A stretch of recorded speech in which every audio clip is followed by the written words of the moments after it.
All right, good evening, everybody. Welcome to the Queen Anne's County Commissioners Meeting. This is a public meeting that is being aired live on our local cable television station, QACTV 7. These media broadcasts provide county citizens an opportunity to watch and participate in our scheduled public meetings. In addition to our live audience this evening, we are providing remote options for citizens to watch and participate in county commissioner meetings. Citizens may watch our meeting live on our website at qac.org/live or on our public access governmental television channel provided by Breezeline Cable Services. Citizens may also participate by joining the live Zoom meeting by going to qac.org/public comment, and citizens may also email comments to publiccomment@qac.org, and all comments received will be summarized during the press and public comment period on tonight's agenda. We acknowledge everyone's participation, and by attending, you acknowledge that this session is both recorded and re-aired. Press and public comment will be taken and is limited to 3 minutes per person. If you do care to speak, please sign up at the information table in our lobby.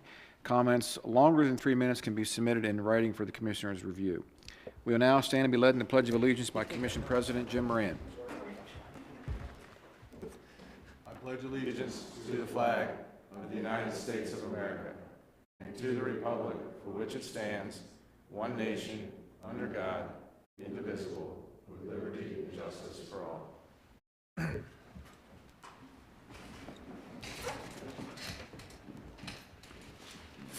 right, do we have Commissioner Corcorino up there on the? Yes, sir. On assignment. Okay, Yep. on assignment. I believe He's still there. Okay, all right. I want to make sure He really is on still There he connected. is. he is. There he is. Look at that face. Where do you keep the batteries Yeah, for keep that it off, tie? Chris. It's good. That was scary. Thank you, Bruce. Okay, Commissioners, first we have the agenda for today's meeting, April 14th, along with the regular session minutes, the closed session minutes for March 24th. They've been circulated for your review, and in addition to that, we circulated the budget work session meetings from work sessions 1 and 2 from March 24th and March 31st for your review. Any additions or corrections? Nope. Motion to accept the agenda as submitted and the minutes as submitted. Second. Motion is second. All in favor? Aye. All right. So we just held a closed session under the General Provisions Article, Section 3305B7 to consult with counsel, and Section 3305B3 for land acquisition. No decisions during the closed session today. You don't have anything. But you want to do public comment? Yes. Anybody We sign? don't have any here. We have nobody signed up. Would anybody like to speak? Press? Public comment? Nope. We'll close it. Moving on. All right. Okay, we can move into the regular portion of the agenda. So we have legislation is first, and it is just after us, exactly 5:40. So first up, we have the Comprehensive Solid Waste Management Plan public hearing. So Mr. Thompson, Mr. Shane Moore, Chief Roads Engineer, come on up. Mr. Thompson will officiate the hearing, and this is for the 10-year solid waste plan update. Where are we? This is, I'm sorry, tab number 7, item 1, pages 1 through 4. Tab 7 under legislation, item 1, pages 1 through 4. And then we also provided the link in your summary to the 194-page comprehensive solid waste plan for review and inspection. That plan has also been provided to our county libraries, and it's been available for public review for some time now. And all of our municipal town members have reviewed it and provided their input in the plan. So, Mr. Thompson. Ready? This is a public hearing being held by the County Commission of Queen Anne's County, 5:40 p.m. Tuesday, April 14, 2026, in the Commissioner Meeting Room, Liberty Building, 107 North Liberty Street, Centerville, Maryland. The purpose of the hearing is to review and receive public comments on the draft comprehensive solid waste management plan. This 10-year plan is required pursuant to the Code of Maryland Regulations, Title 26, Subtitle 3, Chapter 3, entitled Development of County Comprehensive Solid Waste Management Plan. This hearing site is accessible to individuals. Sign language interpreters and assistant listening systems are available. Person who wishes to comment on the proposed new comprehensive solid waste management plan may do so at the hearing. Speakers will be limited to 3 minutes each, but written testimony of any length may be submitted before the hearing date to Director of Public Works, 312 Safety Drive, Centerville, Maryland. The proposed solid waste management plan has been available for public review on the county website or at any of the 3 county public libraries. Copies of the plan have also been available at the Department of Public Works, 312 Centerville Drive, Safety Drive, Centerville, Maryland. Part of the record of the proceeding will be a certificate of publication indicating that notice of the hearing was published for 3 consecutive weeks prior to the hearing in the Bay Times Record Observer. There have been some public comments received, and they're in the record, the part of the record and in the file. No one signed up. Are there any public comments? Shane, did you have anything you want to? I mean, basically, per section 9503A of the Environmental Article Code of Maryland, we are required to submit a 10-year comprehensive solid waste management plan. To kind of reiterate what Todd said, this draft plan was submitted to MDE January of 2026. We have received those comments and addressed all of MDE's comments. In addition, we have sent it to all the municipalities. We've received their comments and addressed the plan, and that is the plan that currently everyone has a link to or has a copy of.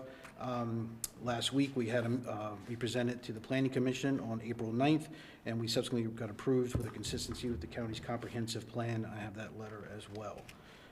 In addition to the advertisement, it was put in the, it was available at DPW as well as the libraries, and I believe all of that was already stated. None of you guys have any issues with it? So, Well, it's a public hearing. It's a public, I'll wait 2 weeks. right. Yeah.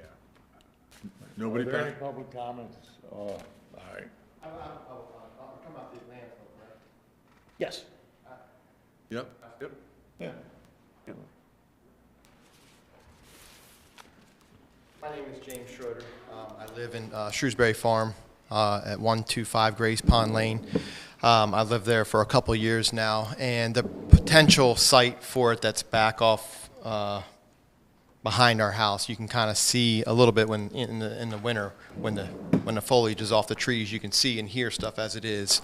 So I'm definitely not in favor of that location at any point.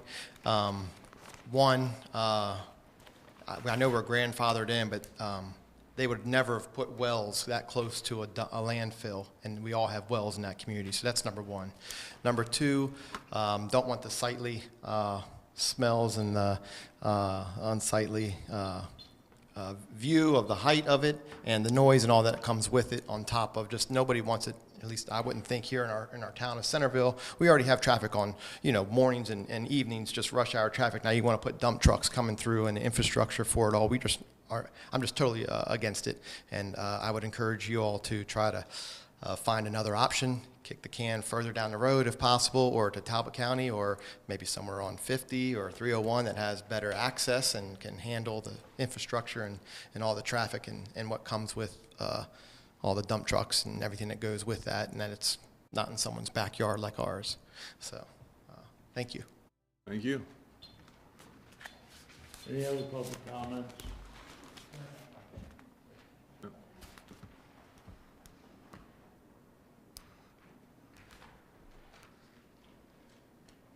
Hello. You can lower that if you want. I can, okay. There you go. A little shorter than them. Hello, my name is Laura Schroeder. My address is 125 Grays Pond Lane, Sonoma, Maryland. So this is my testimony in response to the Queen Anne County's draft Comprehensive Solid Waste Management Plan, 2026 through 2035. For the record, I'd like to state my objection to the exclusion of the detailed procedures for siting new solid waste. It's been in existence for at least 22 years, since at least 2004, has been expanded and remains relevant. So that's the big part. And then the rest of my comments are related to page 98 of the plan, item 2, and are related to the siting of Midshore Regional Solid Waste Facility, or Midshore 3. So while Queen Anne County purchased the 124-acre farm adjacent to the Centerville Drop-Off Center, Harper Road, 30-plus years ago, that was regardless of any complete evaluation by the Maryland Environmental Services for use as Midshore 3. So the site is not suitable for use as a solid waste management facility. While the siting criteria for new solid waste management facilities have not been carried forward to the plan from the past two plans, it's instructive. I might run out of time, I'll speed up. The Harper's Road site is not feasible because, among other things, proximity to houses, like my husband mentioned, and potable animal and human wells, inaccessibility to distance from highways, and poor safety conditions due to insufficient county and town of Centerville feeder road systems and structures. We don't have anything that would accommodate large-scale truck traffic, and including no way to avoid left turns across oncoming traffic. I know that can be very dangerous, as we've had several recent accidents. And environmental factors, including the presence of substantial wetlands on the site's non-conducive layout, there's a stream running through it, there's a large pond, making the footprint inadequate in size, especially by the year 2032, projecting out 20 years. And even with using today's number, the trash mound at Harper Road was expected to be as high as the bottom of the road surface on the Bay Bridge. So sports teams that come here to play at White Marsh for tournaments, would they be able to see it, smell it, probably hear it from White Marsh?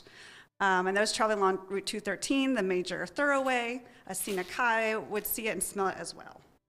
So it's just not a great place for Centerville to put that. I guess I'll go to the end. The permit process for Harper Road is on hold because the county is in good faith working to locate and designate a different site for Midshore 3 as permitted by the amended and restated Memorandum of Understanding. So I appreciate the county's willingness to work to locate and designate a different site for Midshore 3 and appreciate the opportunity to participate in the process. While we know it will be difficult, it's necessary and must be done by December 31st, 2028. Thank you. Thank you. Any other public comment? We're going to go ahead and close press and public comment and hold this open for 2 weeks. Yep. Thank you.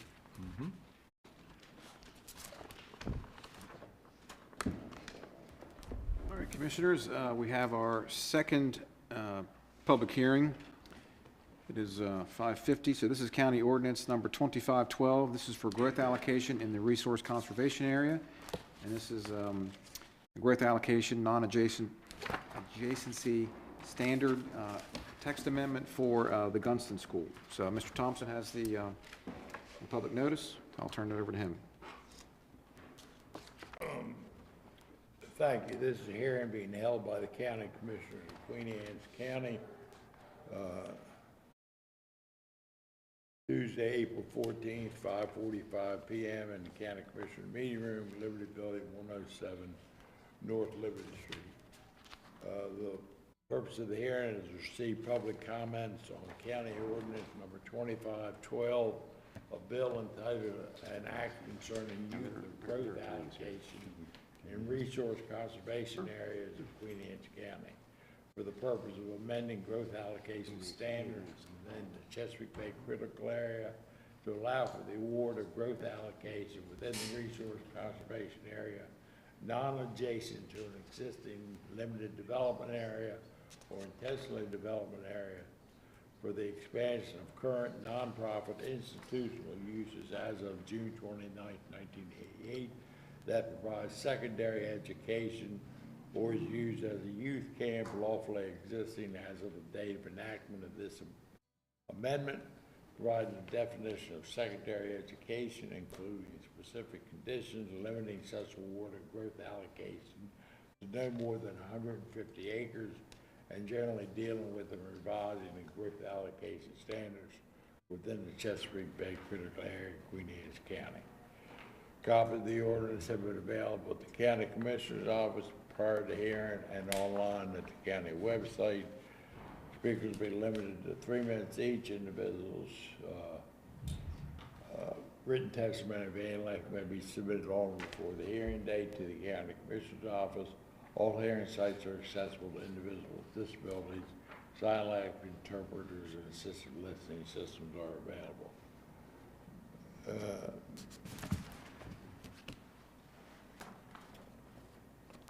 For the record of this proceeding will be a certificate of publication indicating that notice was published in the Bay Times Record Observer, and a letter to the the Critical Area Commission dated December 9, 2025. I've got a couple people signed up. Ryan Showalter.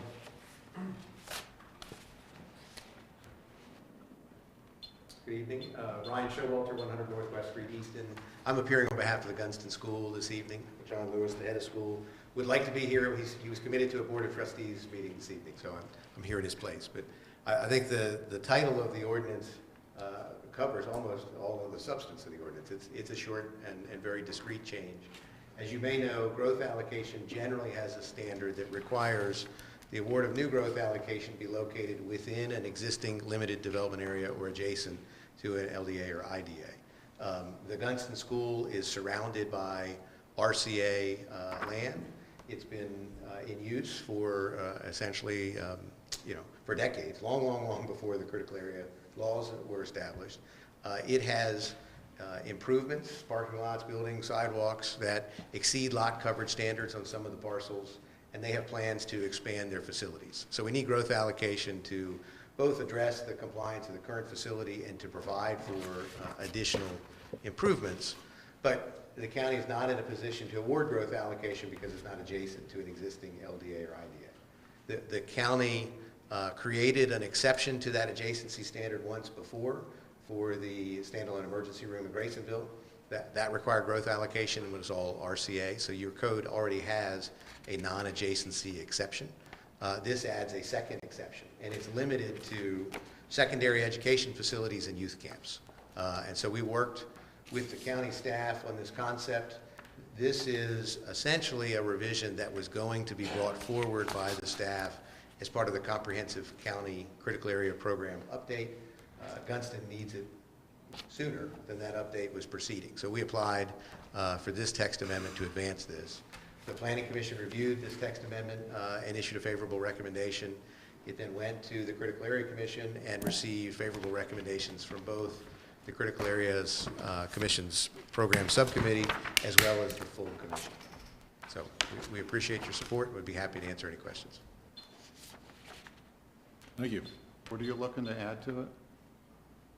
I'm sorry? What are you looking to build on it? Just out of curiosity? So additional parking area and then additional academic buildings. Science or? Yes. Science. Longer term, there's also plans for some additional athletic facilities, and then general hardscape, sidewalks connecting the buildings, all of which are lot coverage that require that LDA or IDA designation. Joe Stevens. Good afternoon, Commissioners. Joe Stevens, Centerville, Maryland. I represent the Hole in the Wall gang camps, which has acquired the Aspen Institute a couple of years ago, as you know, and the Hole in the Wall gang camps has renovated the former Houghton House down there, and will be beginning this summer with their programs. You're familiar with them, I believe. That's the camp facility that provides for a camp experience for seriously ill children. They also provide medical facilities right there and so on.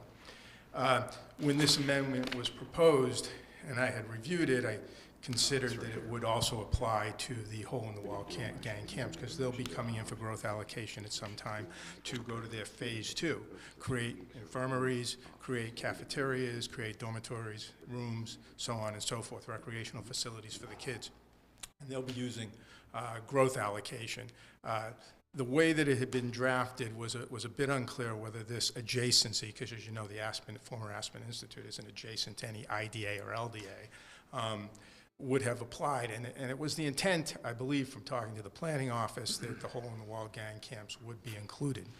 So when we went to Planning Commission, we suggested on behalf of Hole in the Wall gang camps a couple of amendments, minor amendments to it, which you see bolded in that text. And the Planning Commission, with the consent of the applicant, Ryan, included those provisions. They clarified that this would also apply, this adjacency deviation would also apply to the Hole in the Wall gang camps, and so we're pleased with it. We support it as probably being the only other entity. Maybe there's a couple others, but it's only going to apply to educational and youth camps. So it will allow for this youth camp to expand seek growth allocation and be before you for what we consider a pretty important use. So we encourage you to act favorably. Thank you very much. Thank you. Anyone else have any public comment with respect to County Ordinance 2512? We'll go ahead and close it, hold it for 2 more weeks. Well, I'm gonna make a motion. Why? Why not? Because we normally hold them open for 2 weeks. If you want to make a motion, go ahead. But we had already talked about this. Wait, we should follow the rules. Okay. My apologies. All right, is it? Is it? Okay, so 2 weeks. record open to, okay, all right, thank you. All right, Commissioners, item number 3 and 4 in your books, also tab 7. Item 3 is on page 9 and 10. This is amendment number 1 to County Ordinance number 2601. This is for red light cameras, and this amendment can be introduced and voted on, and this basically sunsets County Ordinance number 2601, which is for the implementation of red light cameras in Queen Anne's County. So the sunset provision would sunset this particular ordinance on July 31st, 2028. So item 3 is the amendment that was discussed last meeting, and then item 4 is the original ordinance that can be voted on as amended if you so choose.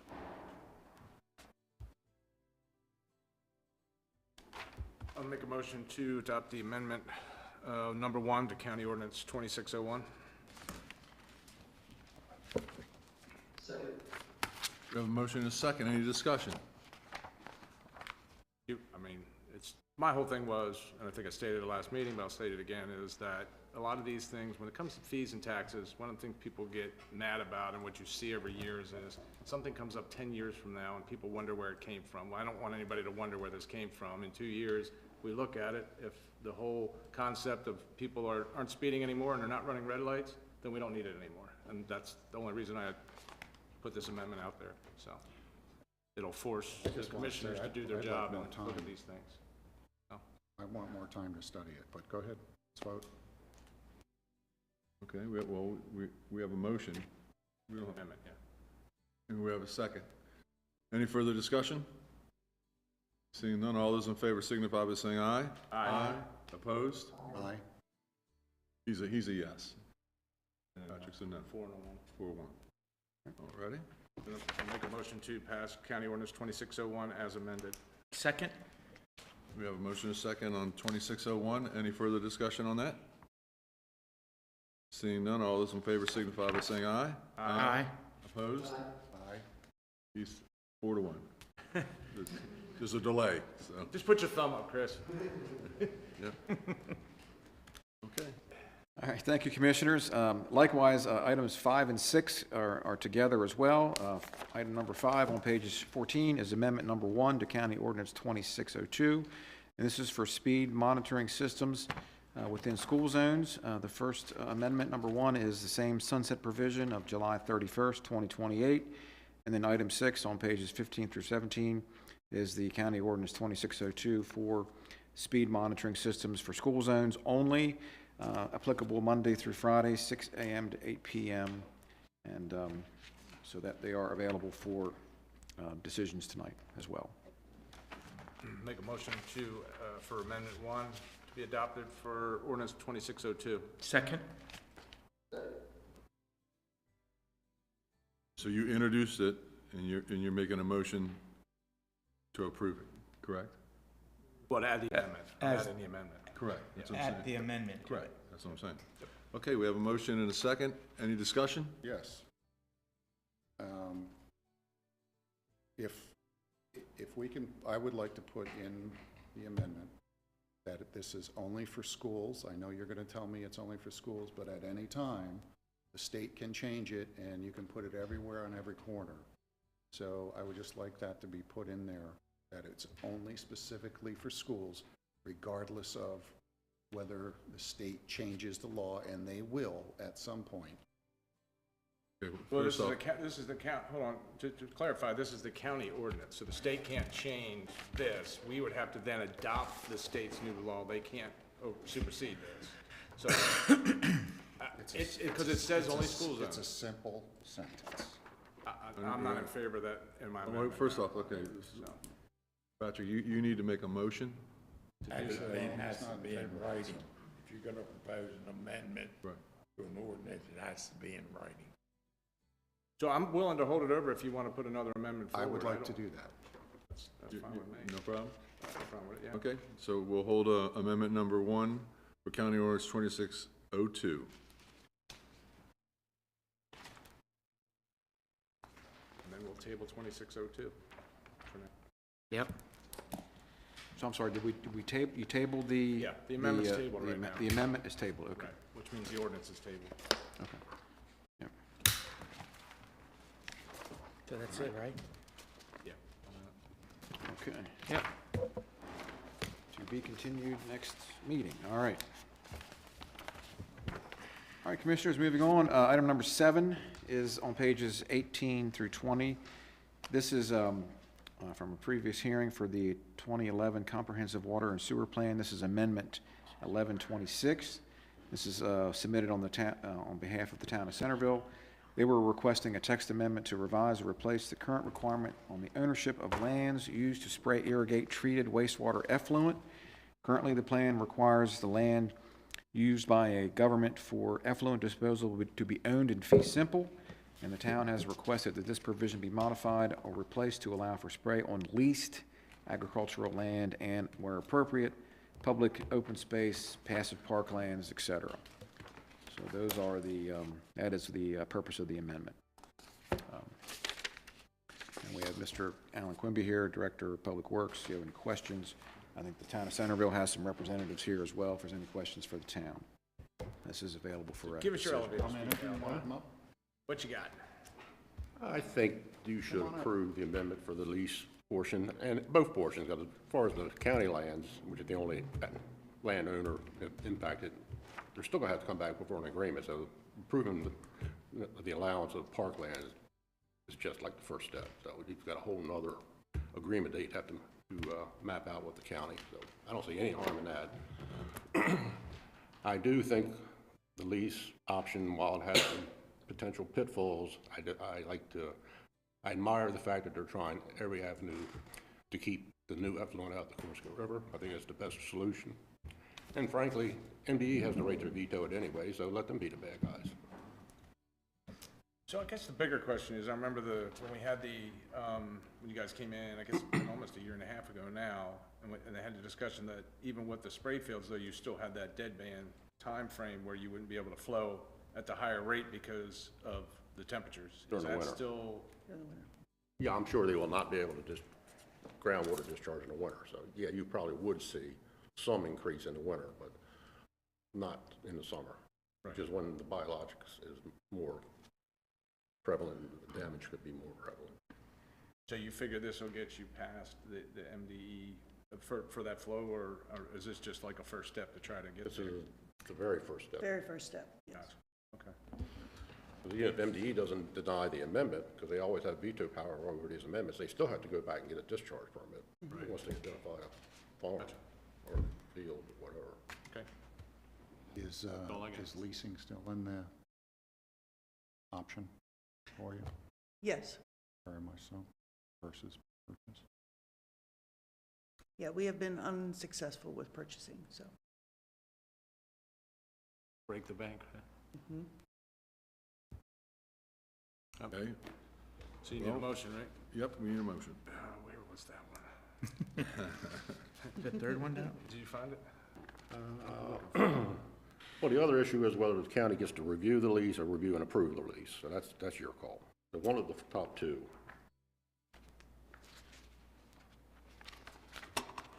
I think we should be a part of the approval process anyway.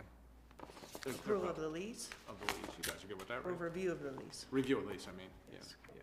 A We're review. okay if the county wants to review the lease. We would prefer the county not be an approval process. Right, no, of the I lease. meant review, Yeah. I'm sorry. Okay, so that's motion number 1, right? I don't have it in front of me, you got it. Yeah, that would be number 1 Yeah. on both of those, yeah. Yeah. Excuse me? I move to approve the amendment allowing the use of long-term leases to secure lands to allow for the disposal of treated wastewater spray effluent on the condition that the county review the term of the lease. Second. We have a motion and a second. Any further discussion? Seeing none, all those in favor signify by saying aye. Aye. Opposed? So moved, 5-0.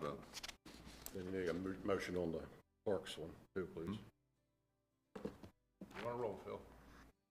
Number 1, soon. Yeah, first one there. Review. Yeah, yep.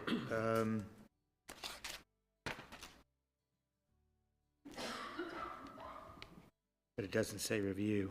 This one. Well, they'll have to come back for another agreement anyways. All right. Because it's the parks. Yeah. All right, I move to approve the amendment to allow the use of passive parklands for the disposal of treated wastewater spray effluent. Second. We have a motion and a second. Any discussion on this item? Seeing none, all those in favor signify by saying aye. Aye. Opposed? So moved, 5-0. Thank you, Commissioner. Thank you very much. All right. All right, Commissioners, we're a little ahead of schedule, which is good. So next we have item 8 in your books on pages 21 and 22. This is the annual tax set-off hearing with our incorporated towns. We have a lot of our incorporated town representatives here with us this evening. So the Commissioners are required to provide for tax offsets for the municipal governments in the county. 2 options are available for the determination of the tax set-off: a tax differential rate or a direct payment, aid payment to the town. For FY27, we have a list of proposals for the following tax differentials for each of the towns, and that were reviewed and agreed to at a recent Council of Governments meeting on July the 14th. So do you want to call each of the towns up Well, we have, in order? are we going from, well, let's just start. Barclay? Yep, come on up, yep. You didn't bring that, you didn't bring that big, you didn't bring that big check with you? I could have, trust Oh, me. yeah. It's in my bedroom. There you go. Good evening, Commissioner Stephanie, Todd, how are you? Good. Great, Nice to doing see great. everybody. Working on our budget, we've had to increase some things this year, so a tax set-off, every little bit helps. You know, we did get this $1,044,000, but it's earmarked for our building. It's so exciting. Yeah. I guess you could say I work for $1 million town now. There you go. I was gonna retire at the end of the year, but I've got to see some of this through. Yeah. That's for sure. Absolutely. But it's very exciting for the town. There's a lot of morale. Things are moving anyway. We have this, the sewer system in, and it's running smoothly, so we have a lot of interest in the town anyway. Good. That sounds great. Sounds good. about it. How's the planning going for the building? Is it underway? No, we have to have a feasibility study done. We're literally starting from the ground up. So we don't even know where we're gonna put it yet. We have a couple parcels that we own, but, we like that little building there in the corner. That's kind of an icon. So, but thank you for attending. Commissioner Corcorino attended as well. Yeah, he's up on the big He's up screen. on the big screen. Jack's always supported us at the Yeah. COG meetings, and Todd. Huh? So, We have a Well, bunch of it's the gold shovels intersection. too when you're ready, so let us know when Yes, you're ready. yes, that'll That's be it. next. That'll be Well, thank you. next. Thank you for coming. Thank you. Best of luck. Nice to see you.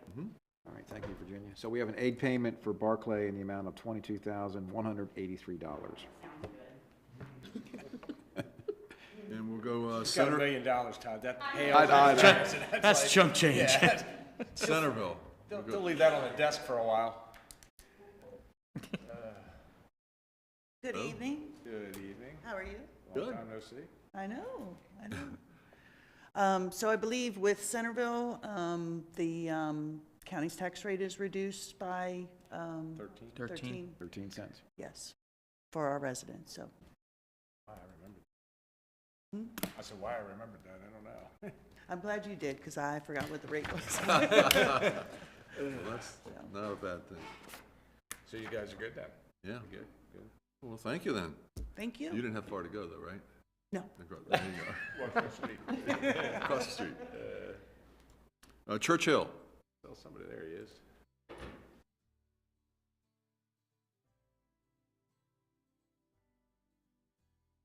Good Evening, evening, sir. All right, John Paul. VP Griffin for the town of Churchill. Thank you guys for having me, or giving me the opportunity to speak. Back in January at the COG meeting, the proposed amount of the aid payment, we discussed, and it would be very helpful. It's going to account for about 12% of our overall general budget for this year. So it will definitely be a big help for us, and we'll use it wisely. And that, your number's the same as mine, number $78,416. That's correct, sir. There you go. Very good. Yeah. All right, well, thank you. Yep, thank you, guys. Appreciate it. Thank you, JP. The town of Millington. All right, there's no one from Millington. Their differential rate is .085 per 100. Queen Anne. Nope. Here. $5,532 in aid payment. Queenstown. Here.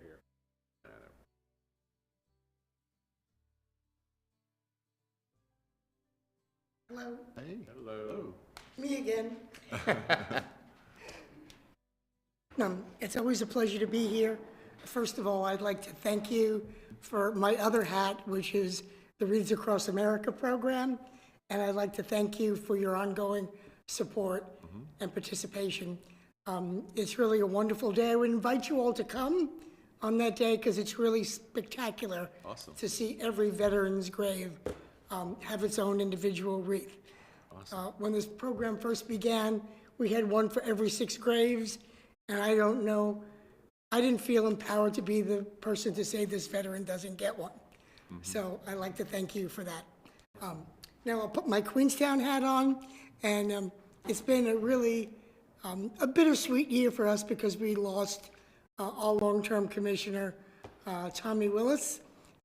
He's also my neighbor, and so the town really feels the loss of knowledge and legacy and camaraderie and just a way of bridging between people who have been in Queenstown for multiple generations and someone that just walked into town and doesn't realize why they have to put their dog on a leash. So sometimes that talent is missed. So we're trying to bridge this. We have a new commissioner who has jumped in, and he isn't going to have a honeymoon period because the issues in front of us are large and substantial. So he's going to go do the budget, and I'm going to try to explain to him what the county tax offset is next week. So I'm glad to be coming out of this meeting with some tangible things to talk about. I always make a plea for more money for parks. We do have 3 facilities in Queenstown. They are used extensively by non-Queenstown residents.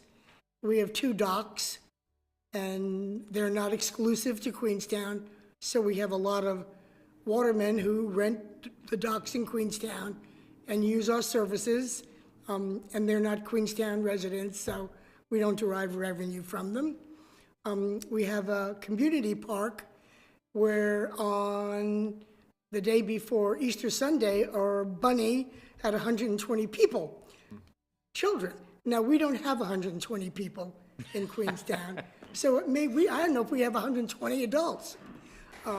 So, you know, that facility is used repeatedly for other things. So I make this plea every year and would, if you have any wiggle room there, I'd make a plea for Queenstown. I hear you. Yeah. My third thing is we're having the 250th anniversary this year. I'm glad you're the county seat. At one time we were the county seat. So historically there are a lot of events planned in Queenstown. I'd ask your help for fireworks funding. I don't want to compete with everybody else, but at the end of the year after Labor Day is the last fireworks of the season. And if you could be a partner with the town and help us out with fireworks funding, I would appreciate that. So, Right, well, I make a motion to approve. Excuse me. I hope you have at least 120 people because you're getting $164,922. I know. So. Thank you very much. You're welcome. Thank you very much. And I'm sure we'll get someone to make some sort of motion here, right, Patrick? Roll on. I'm trying to remember what we did last year. It was a good one, go for it. It was a good one. That doesn't help me. Oh, What did it begin with? I make a motion to approve $15,000 for fireworks for 2026 for July thank you. of this year for Queenstown. Yours isn't in July, though, it's in September. I wanted September. September. September would be fine. We've got a motion? Second. Yeah, second, I agree. All right, we got a motion and a second. All those in favor signify by saying aye. Aye. Opposed? So moved. 5-0 for the 15,000 for Queenstown's Thank you. last hurrah. Thank you. Thank you. I know Carolyn's over there going, I need another bite at that apple. I'm watching her. She's like, It's hold coming. on, can I get back up there? I forgot all about the fireworks. Can't miss those commissioner meetings. Sudlersville.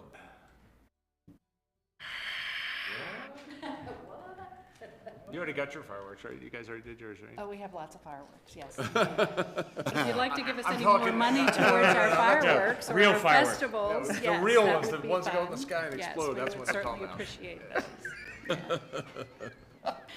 I really do need to thank you all for all the time and energy that you and the staff have put towards helping us navigate. And we're continuing to do that, but we're getting there. We have a budget next, the meeting in May. We're going to have a budget presentation, and then they'll forward, what we anticipate the budget will be. And as far as the offset money, we would just prefer that our money be put towards a balance that's due to the county as a result of the transition of the water and sewer. And we would also ask that we get some sort of an accounting for that, like what we're starting at and then how much is deducted each year so that we know the balance. Sure. Okay? Yep, So that would appreciate be it. helpful to us. Absolutely. Perfect. All right? Well, this year's will be $55,408. That's correct. Yes. So, very good. It's good to see you. Thank Nice you to for see you coming. as well. Yeah. Thanks for straightening it out. We're not there yet. So we are a work in progress. Templeville. Nope. I can't think the last time Templeville was even, I've never met anybody from Templeville. well, there $1,839 in aid payment. All right, and now we need a motion. I move to set the differential rates and aid payments amounts for and to the municipalities for fiscal year 2027 as shown in the attached schedule. Second. Got a motion and a second. Any further discussion on this? Seeing none, all those in favor signify by saying aye. Aye. Opposed? So moved, 5-0. All right, thank you, Commissioners. That takes care of all the legislative items for this evening. We can move into the presentations portion of the agenda, so if you want to flip over to tab number 6. First up, we have Mindy Ray, Character Counts Coordinator, for an update for Character Counts. No presentation this evening, so come on up, Mindy. Yeah. Hi. Welcome. Hi, everyone. Hello. First of all, yesterday was my 3rd year in this position. So I want to thank you guys again for Well trusting me done. with it because I absolutely love it. I'm enjoying every second of it. So I want to give you our quarterly update. In March, we actually planned a pretty big campaign, which is the first time we've done anything like that, based on digital responsibility. So we called it Click with Character. It was all over our social media. We had lessons for our coaches. They presented them to all the elementary school students. The middle school students got lessons. There were parent brochures about how to keep their kids safe online. We had posters in all the schools. It went over really, really well. We even did 2 presentations. I did 2 presentations, one at Foxtown and one at Terrapin for our senior community, on digital scams and how they can, tips on how they could protect themselves. So we did like a whole blast last month, which was really successful. So we hope to do more of things like that. School-wise, we are getting ready for the end of the year. We've had another really great year. It's the 3rd year in a row that we've had 100% of our K-5 classrooms matched with a volunteer. They've all had coaches, which is really exciting. We are looking forward to the field days, and the end of year surveys will go out soon. Those go out to the teachers, they go out to our coaches, and we send them out to 3rd through 4th and 5th graders. So we can kind of get a feel on the impact that we're making. Last year, the responding teachers, 95% told us that there was a positive impact by having our coaches in their classroom. So that is something we're hoping to kind of match again. Something I did last year that I'm hoping to do again this year is I did focus groups with 5th graders, those kids who've had character counts now for 5 years, before they go off to middle school, to kind of get their feedback from the student perspective. So we're hoping to do that again, because I really enjoyed talking to the kids. As a former 5th grade teacher, sitting down with 5th graders is a lot of fun for me. So we're hoping to do that again as well. Switching focus to next year, obviously I'm pushing for volunteers as always, so anyone in the community that is interested in volunteering, or anybody in front of me, it's a lot of fun. The commitment is just an hour a month. It's 20 minutes in a classroom twice a month, and I'll give you all the lessons. So anybody who is looking for something fun to do and spend some time with some really great kids, reach out to me, because I'm happy to get you in a classroom. I am working on some new curriculum for next year. I just finished writing a series of 10 children's books geared through kindergarten through 2nd grade. We're calling it the Character Corner Crew. And each book focuses on a different pillar, and there are going to be lessons that go with it. So those kids, when the coaches use those, will get to follow the same characters throughout the year and learn the lessons through the characters, which is really exciting. Thank you, Canva, for illustrating and printing my books. I don't say I'm published author, I'm printed author, because I just printed it myself. But we're really excited about them. They're very cute. I'm also going to be working on some new lessons for our 4th and 5th graders. It's no secret our students are suffering from some mental health issues this year.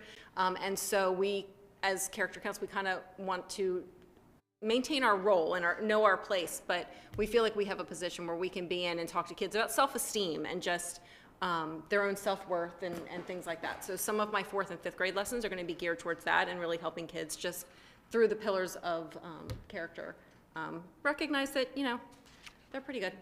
We've got some great kids in our county. So that's my hope for that.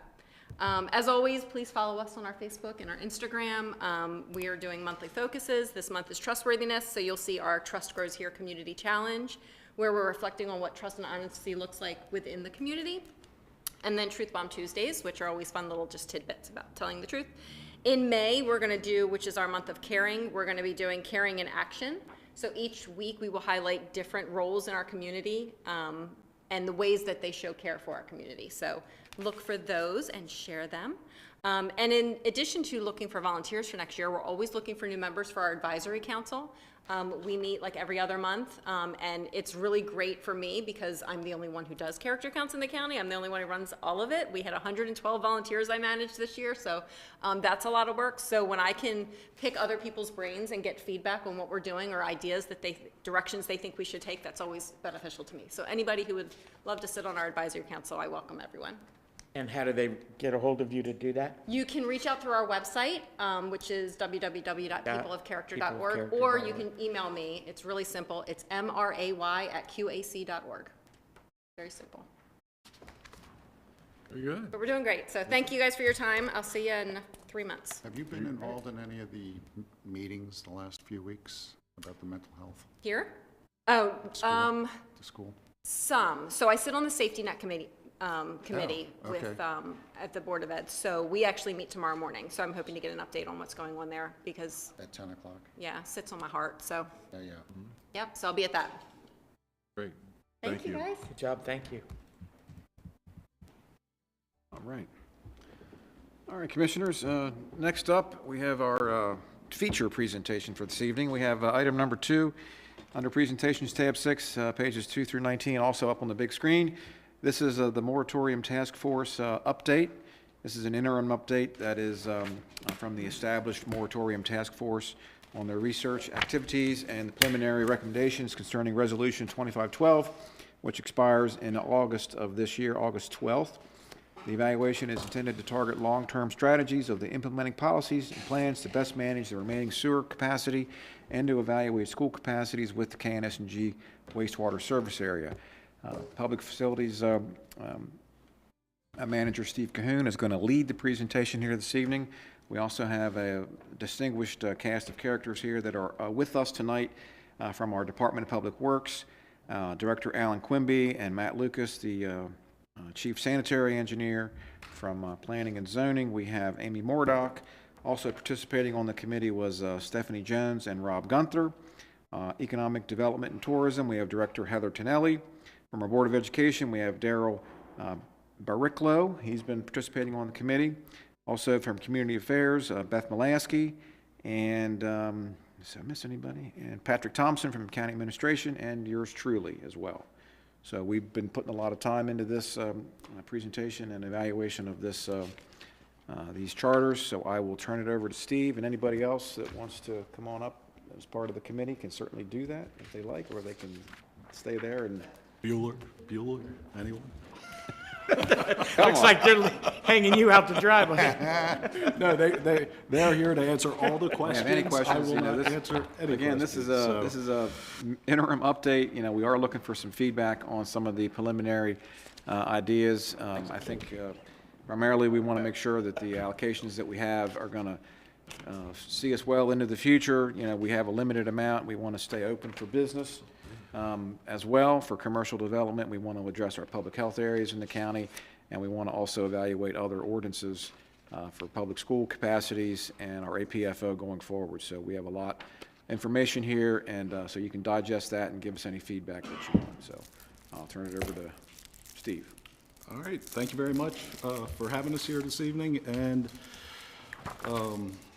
as you know, the purpose of this presentation is to review the moratorium objectives, why the county went into a moratorium, provide an update on task force activities, share updates to the county water and sewer plan with the commissioners, present proposed allocation policy changes for your consideration. These are just work that the task force has been looking at to provide you some ideas for your feedback. And then we want feedback from the commissioners either tonight or as we move forward. This is just the first presentation. This is a first update, and we'll be bringing more materials to you in the months to come while the moratorium is still in place. The moratorium, Resolution 2512, was enacted August 12th, 2025, and it applies to all major residential developments. So major residential being projects that need more than 1,750 gallons, more than 7 units. And this is a temporary pause so that we could look at the sewer allocation policy, look at how much sewer allocation we have remaining, and come up with a new sewer allocation policy, and in the same time, review the comprehensive water and sewer plan, and get that updated and adopted. And also, the resolution for the moratorium raised concerns about the school capacity, specifically at Ken Island High School, which is at 100% state-rated capacity now. The moratorium resolution raised traffic concerns in the southern part of the county on Ken Island. It also made comments on the Bay Crossing study, which is in process, which has some uncertainty as to the outcome when the resolution was adopted.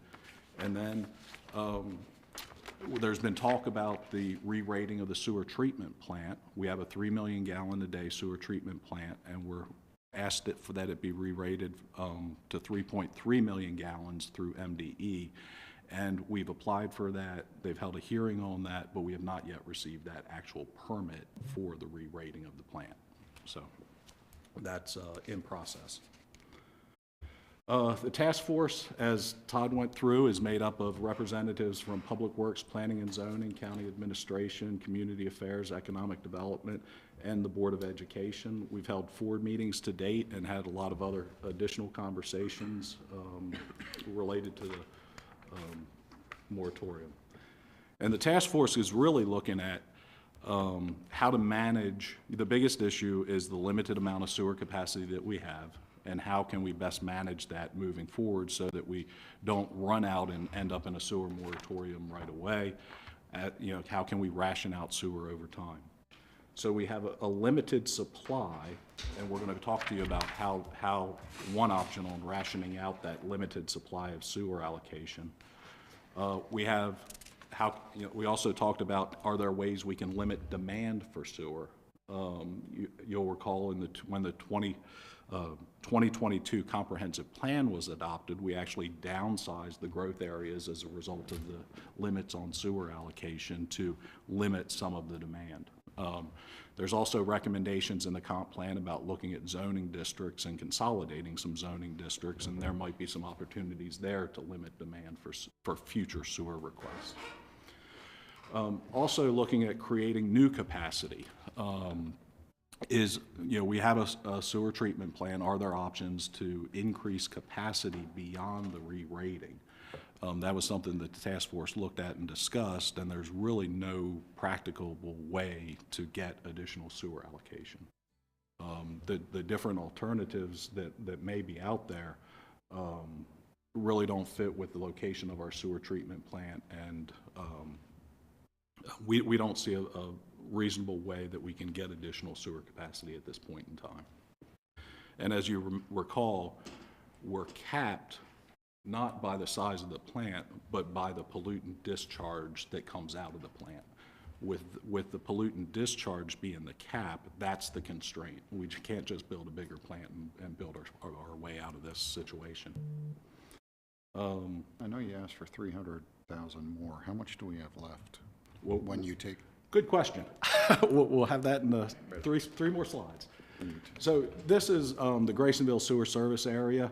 The green is the existing service area to give you an idea of how built out our growth areas are. Our growth areas pretty much follow our sewer service areas. The sewer service area maps here show green as the areas served with sewer. The tan or color is S2, which means that has pending sewer or sewers available at those locations. And then the purple color, S3, is more of a long range, and the properties are not currently served. It's more of long range, and they do not have sewer at those sites. So if we look at, this is the Graysonville area. We look at the Kent Narrows, Chester, part of Stevensville. As you can see, the vast majority of the sewer service area shows up in green. It has sewer service, it has sewer accounts, there are connections, and most of our growth areas are built out, and we have few tracts, large vacant tracts of land for future residential development. There's Stevensville as well. So one of the goals of the moratorium was to update the comprehensive water and sewer plan, and that's in process, and a draft of the comprehensive water and sewer plan will be coming to the county commissioners fairly soon. The new water and sewer plan will have all the amendments like you just considered. All the previous amendments are wrapped into the new water and sewer plan. It meets all the requirements from Maryland Department of the Environment, and it's also consistent with the 2022 comprehensive plan. So the comprehensive water and sewer plan has to go through several steps to get approval. It has to go to the Planning Commission, the county commissioners, and both bodies will review and hold public meetings or public hearings on the plan. We expect that to begin in June. June is likely the draft comprehensive water and sewer plan will be in front of the Planning Commission, and then to the county commissioners in July, and it'll be adopted near the end or right after the end of the moratorium in August. So, to your question, Commissioner, we currently have a 3 million gallon a day plant. The plant has approximately 150,000 gallons of capacity remaining. The existing flows plus the sewer allocation that's reserved for other projects totals about 2.85 million gallons of that plant. So with the 150,000 gallons remaining, the task force is recommending that 50,000 gallons per day be set aside for residential, 22,500 gallons per day be set aside for commercial, and that's an existing set aside for commercial. That was a previous decision made by the commissioners. And then we have 77,500 gallons per day set aside as a climate resiliency buffer or wet weather buffer. When we get rain and heavy downpours and water gets into the sewer system, our flows go up. This provides a buffer for those types of situations and instances. And then administrative allocations continue to be granted up to the 1,750 gallons per day. That's an existing practice and it'll continue. So that's what we have currently out of the 3 million gallons. With the re-rating, we get an additional 300,000 gallons per day. But we also recognize that there's no ability for plant expansion. This is it for the foreseeable future and beyond at this point. So what the task force was recommending is that that we take a look at the 300,000 gallons and put it in categories as we discussed with the existing amounts, with 125,000 gallons per day going to Marlin Farms and Dominion. We want to reserve that capacity or recommend that capacity be reserved so that we can go down there and fix failing septic systems in those areas. We also recommend that an additional 25,000 gallons per day be set aside for other areas that may have unidentified failing septic systems. So the 125 should be adequate to take care of Marlin Farms and Dominion, but if there are other areas that we need to address, we think we should reserve capacity for that. We recommend 50,000 gallons per day, a reservation for commercial, institutional, and government uses. And to put that in perspective, over the last 15 years, we've allocated 71,000 gallons of sewer for commercial uses. So it's a fair amount of sewer for commercial uses, but we believe it ought to be reserved in that category so it's not consumed by residential. And of that 71,000, 2 projects consumed about over a third of it. So if you take out the 2 projects, one of which is Canal and Crossing, which has not broken ground yet, the other one being John Wilson's hotel complex on Pier 1, that was like 20-some thousand. So honestly, if you took those 2 big out, the amount of allocated to commercial over the last 15 years is not much. It's just the demand's just not there. Thank you. Well, you don't have any commercial businesses that are using processes that would require it. Most of your stuff's just a walk bathroom here. Absolutely, true.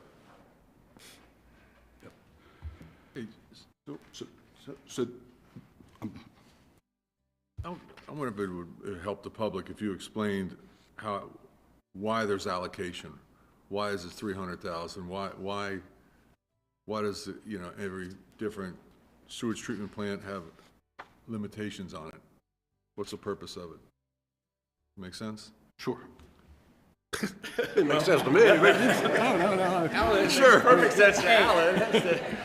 He left you hanging for a couple seconds there. I mean, 'cause we mentioned that we're going to get re-rated and we're going to pick up this little bit, but what holds us back from picking up even more? And I guess I'm trying to throw a soft ball here, but you're not.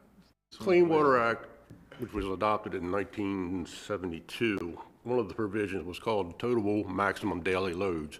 And what that does is the scientist somewhere figures out how many pounds of nitrogen can go into a receiving body, how many pounds of phosphorus can go into a receiving body, how many pounds of sediment can go to a receiving body and not impacted negatively.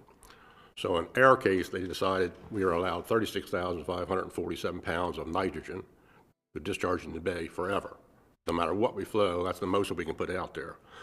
So we were, at 3 million gallons, we had the 36,547 pounds of nitrogen. That allowed us to have an average concentration of 4 milligrams per liter of nitrogen going into the bay, up to the 3 million. When we re-rated the plant, we got 10% more volume, but we did not get any more nitrogen. So now our maximum limit is 3.6 milligrams per liter, which we felt comfortable we can meet. So, yeah, nitrogen is the constraining factor. I named 3, but nitrogen is the constraining factor. All plants have this issue. It's just that we hit that wall sooner than the other ones. So we can't get any more allocation. Once this is done, And this is all due to, Federal regulations. right, the EPA saying how much pollution can go into the bay, and And it stays healthy, relatively healthy. right, and that this whole TMDL spans anywhere the Chesapeake Bay watershed is. Yes, federal, it's federal. We're talking Pennsylvania, Maryland, Virginia. I think even West Virginia's included in it, if I'm not mistaken. It's federal. I mean, yeah, you're talking about the Bay watershed, but Puget Sound has a TMDL as well in Washington State. But we are the first that have come up against. In this region that I'm aware of, yes. We're the For first. the nitrogen, we are for sure. Yeah. All right, I mean, I think the public doesn't understand some of this, and that's why there isn't a bottomless bucket here. It's Not an infinite supply of correct, allocation. right. So we're just trying to do balance how much allocation we give to which group, and hope that it's a good mix for the entire community. So, sorry to interrupt you. No. It brings up the good point. Many years ago, we dealt with this with the septic bill. They changed the regulations on how much nitrogen or how many septic systems could be installed, which all the jurisdictions in the state had to respond to, and they had to adjust their growth management programs. So the septic bill, reducing the number of septic systems that could go in the ground, was a nitrogen cap, if you will. And they did the same thing with the sewer treatment plants. Now they put a cap on the nitrogen that can be discharged. So the septic bill, as well as how they're regulating the sewer plants, end up being a bay cleanup initiative. But what it ends up doing is capping the nitrogen, and we have to work within those limits. And speaking of, bay cleanup and the TMDLs, I mean, the Southern Ken Island project, we have our pollution diet in Queen Anne's County on how much nitrogen, phosphorus, and sediments we're allowed to get into the bay. And that project, your Southern Ken Island project, is my understanding, is taking care of almost 60% of our nitrogen reduction that we need, give or take. I'm not big, don't know much about the WIP program. That's what you're referring to. Right, I yeah. can't help you with that one. Okay, very good. State don't know about the WIP program, Tim? Who? The state still don't know what the WIP program is. Well, they said we'd have your reduction numbers by 2025. No. 2025. 2022, they were supposed to give us our Their numbers, goal, and then but you were we've supposed to yet hit see that it. by 2025. Right, Yeah. but we've yet to see that number. To your point, Southern Ken Island Sanitary Sewer Project is one of the biggest bay cleanup projects in the state. Absolutely. Yes. It gave us like 80,000 WIP credits. For some reason, that sticks in my head as WIP credits. And we for the got folks listening, the WIP is a watershed implementation plan, which everybody in the Chesapeake jurisdiction had to come up with a plan to hit those reduction numbers.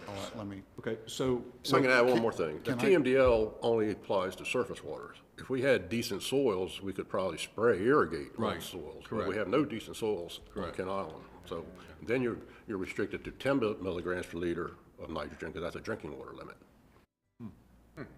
Very good. so just to follow up from the commissioner's question for the audience, if we don't get the re-rating, but even if we do and it's a year or two from now, as it stands right now, or for the rest of the year, we have 150,000 gallons per day of the 3 million left, and of that, 50,000 is for residential. Is that correct? So that's the recommendation of the task force, that we have 150. These are the suggested categories to put these without in. getting the Re-rating. reauthorization. And the re-rating has gone through a significant part of the process, and we are down to, the only thing remaining is for MDE to issue the permit, and it is pretty imminent. Yeah, they're going to issue the permit. Somebody could adjudicate it, but it will be issued. So at 50,000 gallons for just residential for Ken Island, at 250 gallons per day, that's 200 homes, roughly. And we're going to talk about an allocation policy that is very restrictive, that is more in the category of 40 to 50 homes a year. Or people who want to put on additions or, an in-law suite or something like that. If additions and in-law suites, if people are already hooked into sewer, they have the allocation to do an addition. Right. This really is allocation for new development and major So development. about 200 homes. So This is actually our allocation portfolio, and those categories there are the investment. So, so the 150 is what's remaining. We're waiting for the permit for 300,000 additional gallons. So the task force discussed how to manage this and ration it out so it's not a first come, first serve, and all the allocation would disappear very quickly, which would result in the county being into some form of a sewer moratorium for the long term. So, so we're recommending an application process for sewer allocation so that the commissioners have in front of them 4 times a year the projects requesting sewer allocation, major projects requesting sewer allocation. So right now, at any given meeting, the county commissioners could get a sewer allocation request. We're recommending that those requests be grouped and come before the county commissioners each quarter. So that would be the 4th Tuesday of January, April, July, and October. And we would recommend that that process would begin at the beginning, once the moratorium is lifted, that process would be in place. And so any project that's out there that's pending and is looking for allocation would be in front of the county commissioners in October of 2026. And then the county commissioners would have the ability to see all the applications in for allocation at one time and weigh them or consider them. All right, so it would come to the commissioners in a batch and say, this is what is being requested. What is the criteria? Is it, again, recommendations from planning and zoning? Is that for approval? I mean, how's that, or do we just? That's the ongoing discussion. Okay. Part of that is, these are just recommendations for your consideration for public input. But coming up with criteria or also,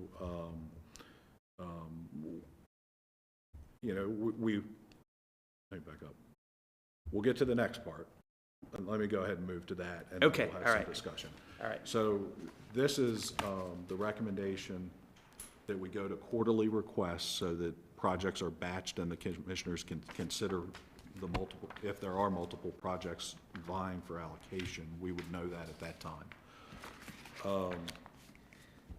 The next part of it, part of the allocation policy would be trying to ration out the remaining sewer allocation. So if we get 100,000 gallons for residential out of the 300,000 gallons of the re-rating, we're recommending that a limit of 10,000 gallons per day be put, or 10,000 gallons of sewer a year be put in place, and the commissioners would, for residential, would be able to allocate up to 10,000 gallons every year.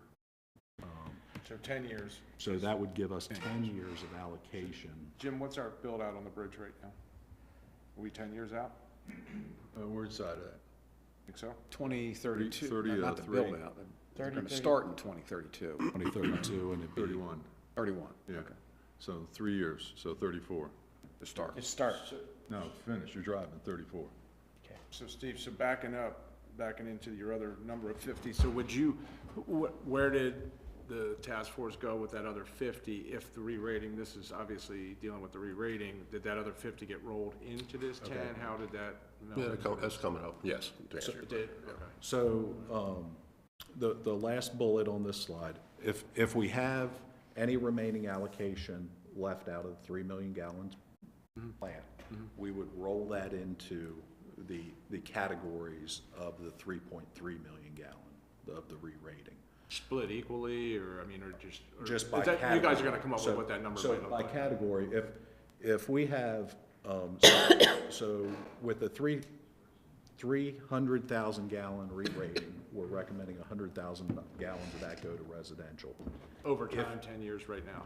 If there's 25,000 gallons of residential sewer capacity left at the end of the year, that would move into that category, and you'd be working with 125,000 gallons. Yes, there's no limit on this October's allocation amount. But that'll be the last time if you adopt this policy. Then starting January, the restrictions kick in. And anything that's left over, like Steve said, gets rolled into whatever pot it goes to, residential to residential, commercial, commercial.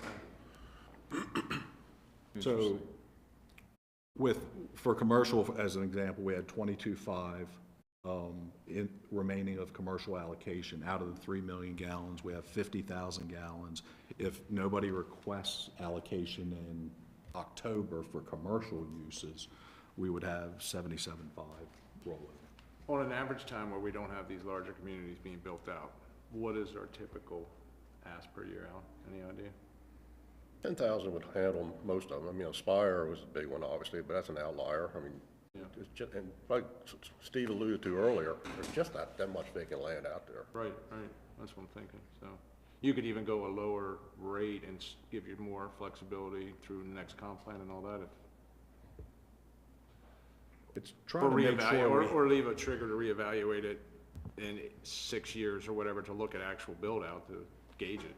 This is a sewer allocation policy. Right. It'll be adopted as part of the comprehensive water and sewer plan, but it's a policy that these discussions will have to happen as the amount of allocation diminishes. Right. As the amount of capacity gets limited again, these discussions will continue. The whole, a big part of this effort is to make sure we have sewer allocation for when we need it in the future. So the recommendation of a 10,000 gallon per day residential cap, an annual allotment that would be considered 4 times a year, and it would depend on what projects are coming through the system. The first quarter, you may, it all would all depend on what projects are moving through the system. But larger projects, it's going to be hard for them to secure any large amount of sewer allocation. If we're limiting it to 10,000 gallons per day. I think there'll be some robust meetings coming up. Yes.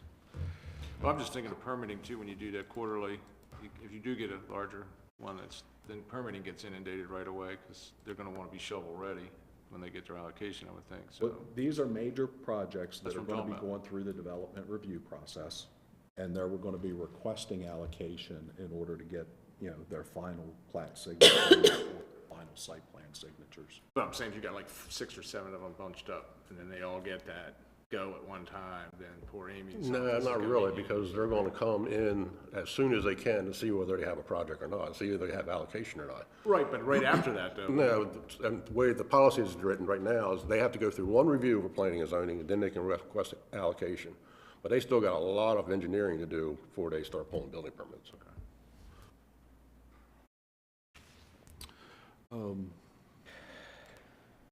And the goal is to manage demand over time, extend the lifespan of the remaining capacity. There was also in the moratorium resolution discussion about APFO issues, school capacity. Kent Island High School is at 100% capacity currently. And one of the issues is with the APFO that's been brought up before the commissioners and brought up many times is the student generation rates. We are going back and looking at new student generation rates, or actually current generation rates. We're working with the Board of Ed to look at the number of school kids we have in the school system, where they're located, and come up with generation rates by community and by types of communities. So we'll be presenting that information to the commissioners in the future in policy updates for APFO. So we're going to recommend some policy updates to the APFO, which will have to come before the commissioners for approval. So one of the things with this, though, is right now that the towns are not subject to the county's APFO, correct? Correct. Okay, so all the growth areas are supposed to be the towns. the county then loses control of that entire process of the schools has always been the concern. You have a community in Sudlersville getting ready to go in 250 some homes. Nowhere is that accounted for in the APFO. Those students are going to go to Sudlersville Elementary, Sudlersville Middle, and Queen Anne's County High School. I've said for a long time, we've got to start looking at a broader plan. If the state, and again, this is a state problem because they're the one that forced it on us, if the state's going to say you can only grow where you have the infrastructure, which in this case is the towns, we have to have some ability to be able to capture, because it's not fair in my mind for the citizens of Kent Island to pay for the citizens in Centerville to have kids in school.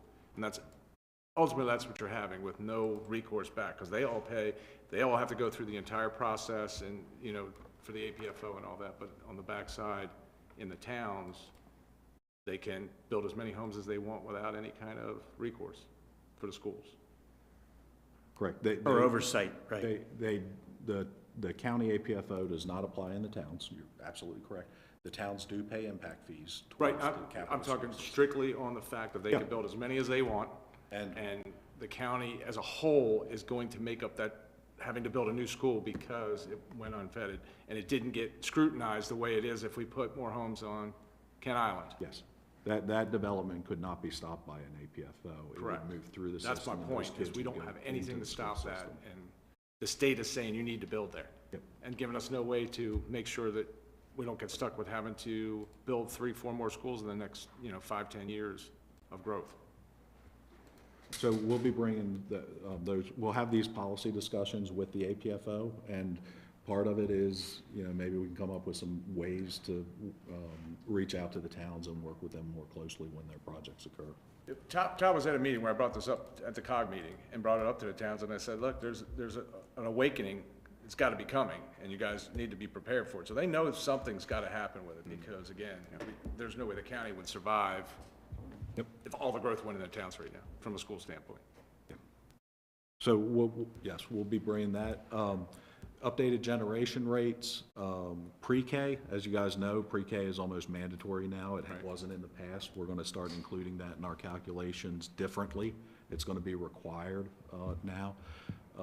Is it down to 3-year-olds or just 4 That's 3-year-olds right or 4? Yeah, where are they cutting that off? Right now, pre-K, not what they're calling 3K. 3K, okay, all right. I just make sure. Pre-K is mandatory, pretty much mandatory. Right.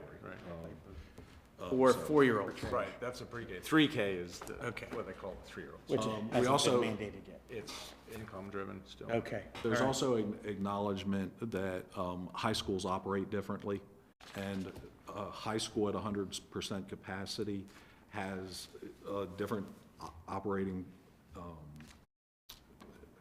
things going on than, say, a middle school or an elementary school. They have dual enrollment, they have the CTE, they have kids moving around a lot different. So capacity isn't as rigid in the high schools as it is in middle school and elementary school. And I think we need to have that reflected in the APFO or considered. Any changes to the sewer allocation policy will need to be updated so that the APFO matches the sewer allocation policy.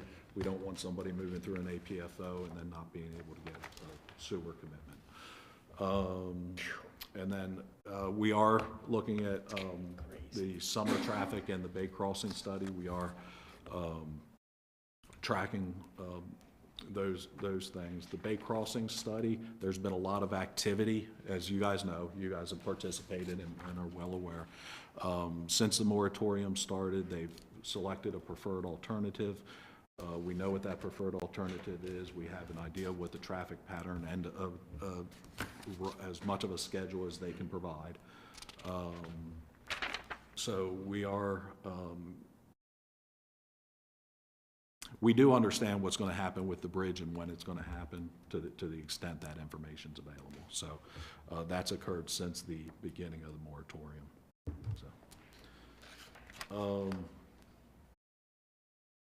So looking for feedback, we've gone through a number of different things, but looking for feedback on the sewer allocation policy mainly.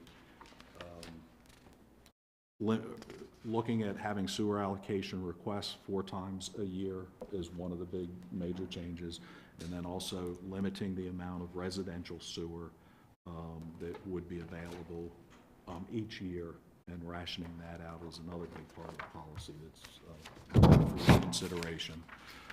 We weren't recommending any limitations on commercial. You know, we don't have a whole lot of commercial, as Alan went through, a whole lot of commercial allocation requests, so we didn't see a need to ration out that commercial allocation the same way as residential. Residential consumes the vast majority of the allocation. So, something I'd like to see a little more thought put into, and I think Phil was heading down that rabbit hole, is you're basically giving all of the subjective projects that come before Amy, or, you know, planning. They get 40 projects come in for the first quarter, and then you're gonna dump 40 projects up here for the commissioners to pick winners and losers. I think we have to come up with something a little bit more refined than that. I mean, last time we had to do that was the lot consolidation ordinance, you know, creating something that was gonna be defendable in court, because we knew when we instituted that proclamation that there was gonna be folks saying, wait a minute, how come I'm I getting? don't feel comfortable sitting up here and doing that. No. Honestly, I mean, because that's, I mean, I go on Facebook anytime. We're taking money every day according to Facebook, and then that's just another reason to bring it up, right? That, oh, this developer got this because he got money, and I don't want to hear it. I mean, it's we have to think about that in my mind. You agree? 100%. It's just, yeah. Listen, I don't, how do I say this gently? I don't think you can. This job doesn't pay you enough to be able to take that kind of No, like I said, power. We need to think through that one. At least in my mind. we This have is to think just an about- update with where things are Right. after our first I 4 appreciate it. meetings. This is good. What you and- guys came back with is really good. and we want to hear that, so we will go back and consider that and come back to you with. And I know there was a lot of questions that developers that have been providing commercial tax base and places for people to live in this county have big question marks when we instituted that moratorium. Some of them have a fair amount of money already invested in their projects that are just sitting there. So, I mean, we understand. So I appreciate you guys putting this together, presenting something to us. I'm sure it's going to address some of the issues and questions that have been out there. I know it's certainly going to help me if you get the likes of some of the developers who are saying, you know, what about my project? But there's still a lot of question marks. And again, is you can almost use a queuing system where somebody, because it takes a while for some of these guys to check all the boxes. And that, I mean, Amy can speak to that they not, all don't get to the finish line at the same time, but getting them into a queue, and then that queue being the, okay, when you're in the queue and all the boxes are checked, and then that's when it come in that quarterly range, so that I just feel like I see how this merry-go-round goes, and people are gonna, in that last minute, they're all gonna be lined up at the planning and zoning door trying to get in there to get approved so they can come to us the next month or whatever, so. But again, thank you for everything you guys did. I mean, honestly, no, that's a great start up there. It really is. 'Cause that's looking out 10, in my mind, you're looking out 15 years with the capacity you're gonna draw back in on the residential probably, in October or whatever, when you were saying, so. Yeah, I'm gonna give you perspective. There's 3 projects that are pending. The one in Chester for 82 units, one in Graceville for 34 units, and the one that's not ripe yet, also in Chester for 19 units, but I'm not aware of anything else on the horizon. Right. No, I agree with you. I know. That's what I'm saying. That's why I was asking you, what is it when you take all that's going on now out, where you at average-wise? And it sounds like you're far below that 10,000.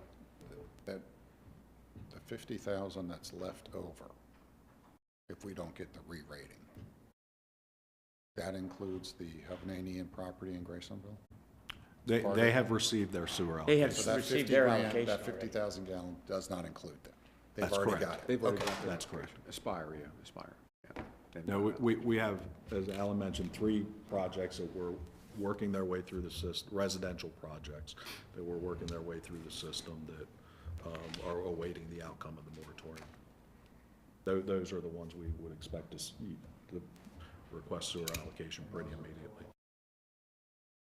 Whatever, 82 and 34, is it 34? No, is it 42? 46. Sorry? 46. 46. 82 and 46. 28. Well, that's not what I'm doing. I'm sorry. No, I was saying Timing out. was perfect picking up my phone. Say it out loud, 128. So the next steps, we're going to finalized the comprehensive water and sewer plan, and that's going to start its way through the process. We're going to start to work on or refine the policies for APFO, and we'll bring them before the commissioners for a policy discussion. And then I'm sure there'll be a lot of input in the next week or so as a result of this presentation that we'll be listening to, hearing. You guys will be relaying it to us, and we'll continue our work as a task force, updating this information to bring back to you in the next probably 60 days. A lot of work, thank you. Yeah.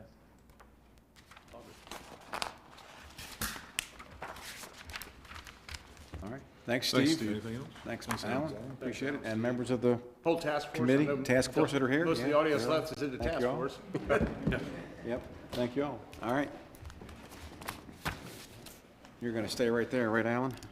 Because next up, we have Department of Public Works. We have a couple action items for Public Works this evening, so if you want to turn to tab number 2. Tab 2, item 1, pages 1 through 3. This is a surplus lot we have in southern Kent Island. Actually, it's in Kent Island Estates. As you know, we acquired many vacant properties down there through donation for $0. Public Works has assessed these properties for drainage and other needs that the county may have, but this particular lot on, what is it, Talbot Road, is not needed for public purposes, and we have offered that particular lot for sale by the adjacent landowners, so they would have to join the lot with their property. They can't put another house there, but they could purchase it from the county, and then we would give that money back to the community for community improvements. So we have a contract sale for lot 66 from the owner of 561 Talbot Road in the amount of $10,000 for your consideration this evening.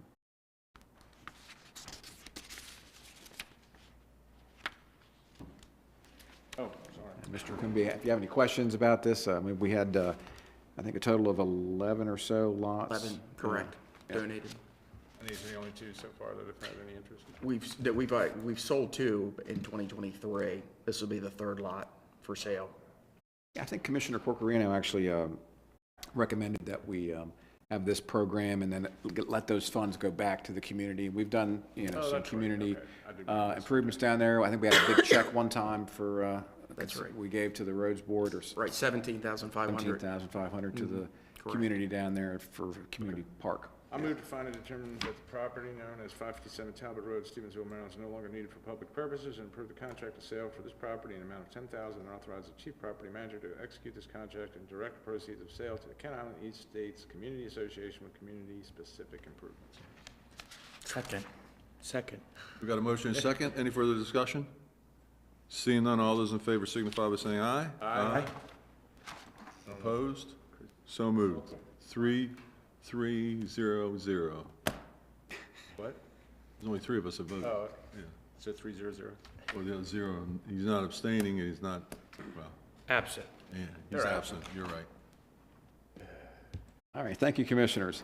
Item 4, we have Proclamation 2610 for Flood Awareness Month, which is April. Would you like to read the proclamation, any commissioners? Oh, there it is, here we go. Flood Awareness Month. Flood Awareness Month, all right. Oh, good, it's a short one. Proclamation 26-10, whereas Governor Lawrence J. Hogan Jr., former governor of the state of Maryland, proclaimed April 2021 the first Maryland Flood Awareness Month and commended the observance to all citizens, and whereas just 1 inch of water in a home can cause up to $25,000 in damage according to the Federal Emergency Management Agency, and floods are 4 times more likely to occur than fires. Taking steps now to be prepared will make a difference when a disaster arrives. And whereas since circa 1970 there have been an increase in Atlantic hurricane activity, the 2021 hurricane season was the 3rd most active season on record, having produced 21 named storms, and the 2024 hurricane season was, according to the National Oceanic and Atmospheric Administration, the 3rd costliest season on record, producing 11 hurricanes, 5 of which were of major classification. And whereas with nearly 500 miles of shoreline and 3,000 structures within a regulated floodplain, Queen Anne's County is no stranger to the effects of flooding. Be it storm surge, tidal, riverine, or mere nuisance flooding, Thousands of residents from Kent Island to North County are routinely exposed to risk and dangers associated with flood events and may be unaware, uninsured, or underinsured against flood hazards. And whereas spring and summer weather with increasing incidents of nuisance flooding requires residents of the Eastern Shore and Queen Anne's County to take extra precautions to ensure being safe at home during severe weather or while traveling, which includes always being up to date on weather forecasts and having an emergency kit at home and in their vehicles.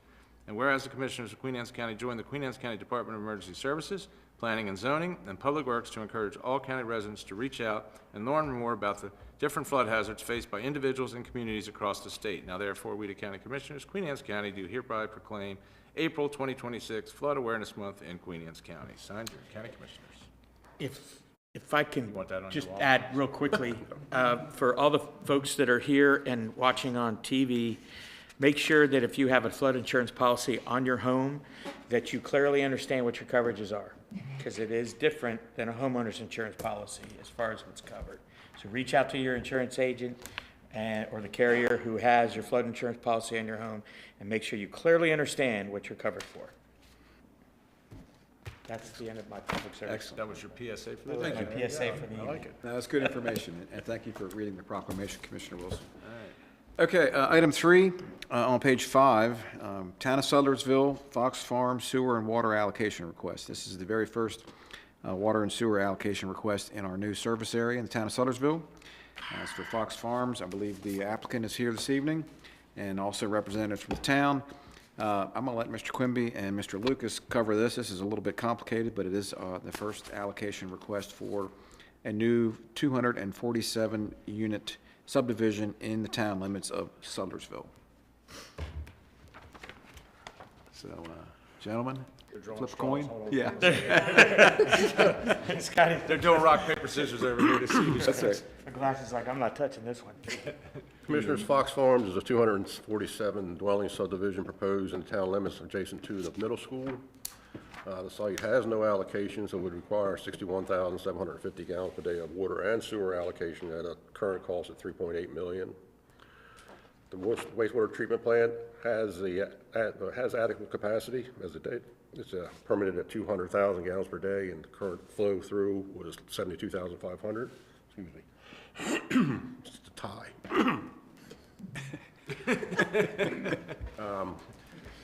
The Public Works Agreement was under negotiation before the county took over, so we honored it to a large degree to the parameters. They really don't have a sewer allocation policy. Thank you. They really don't have a sewer allocation policy. So the provisions of the Public Works Agreement is currently drafted. Within 3 days of today, if he's successful in being granted allocation, he must make an initial deposit of $100,000. Prior to the recommendation of any phasing plat, they do intend to do it in phases. I think it's 5 phases, but no hold me to that. They would have to give another $2,000 per lot for the number of lots that are going to be recorded on that particular plat. And prior to issuance of permit, the balance of the allocation fees must be paid, which will have to be closely coordinated with the town because we're not issuing building permits. Right. Excuse me. As I noted, these payment provisions are considerably more favorable to the developer than we would do on Kent Island, just simply because the demand is so much greater on Kent Island. We don't feel we have to be that favorable. And that's the situation.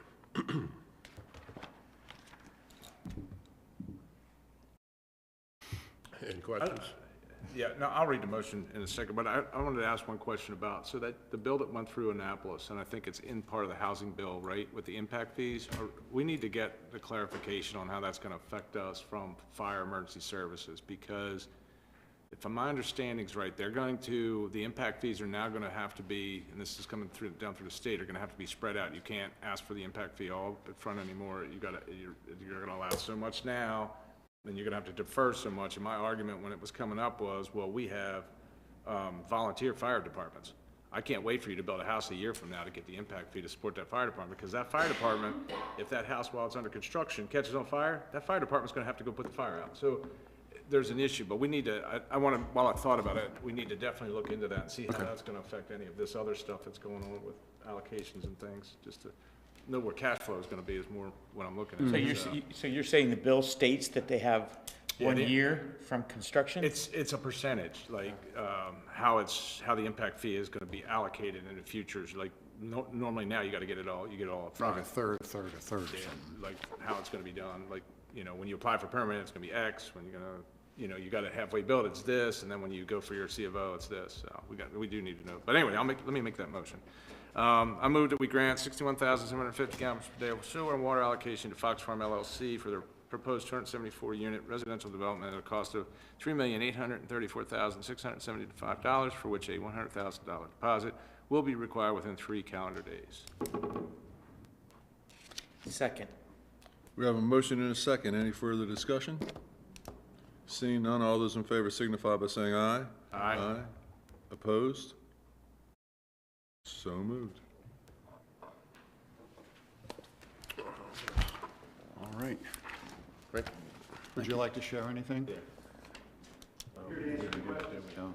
Well, I was, in talking with you today, I was intrigued about the lower prices, the 325 range for the, Patrick, let him come up here. yeah. Yeah, come on up. Come on up.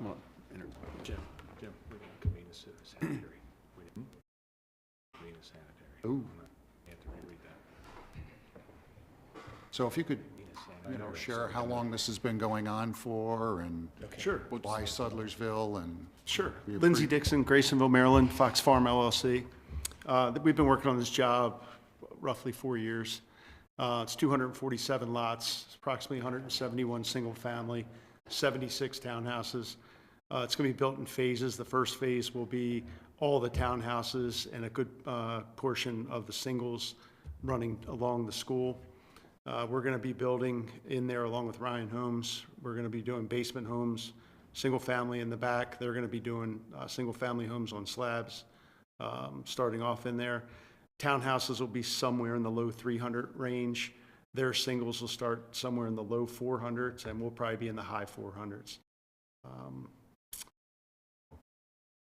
And it's right across from the park, right next to the middle school. And we hope to attract as many people that can find a living on Kent Island that's affordable. Thank you. As we were chatting on the group call today with the Housing Commission,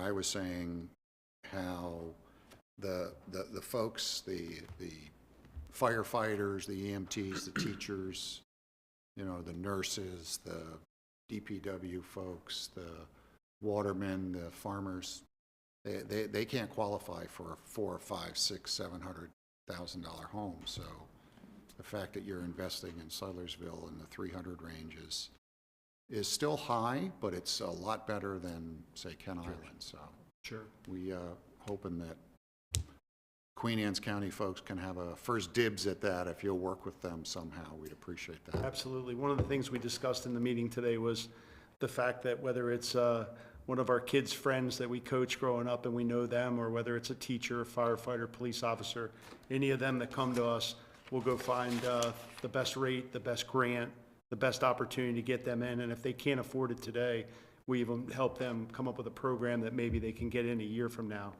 Because the reality of when you sign a contract to get a house built, it's probably 10 months no matter what by the time you get your permits, build your houses. And whether people have to save money, do staggered deposits, or come up with some kind of financing arrangement or pay off debt, it can happen in that time frame. People just have to reach out, ask for help, share their situation, and we'll do our best to get them in a home. Yeah. We don't want our teachers to leave. We don't want our EMS, EMT folks Or the kids that grew up here. to leave. Love to want to come home. Right.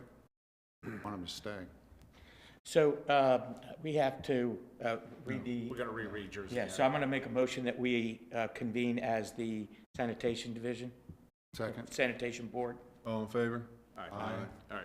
Now let's say this again. I move that we Just a grant formality. 61,750 gallons per day of sewer and water allocation to Fox Farm LLC for their proposed 274-unit residential development at a cost of $3,834,675, for which a $100,000 deposit will be required within 3 calendar days. Second. We have a motion and a second. Any discussion? All those in favor, signify by saying aye. Aye. Opposed? So moved. 4-0. Because you got another sanitary coming up, so. I think we still have to stay convened as sanitary, right? Yeah, we stay convened. He's got, Alan's got another one. Any I've other, got another one. all right, any other questions? Oh, that's No, good. No, thank thank you, you. sir. Thanks, Thank you all Lindsay. very much. Thank you, sir. Thank you so much.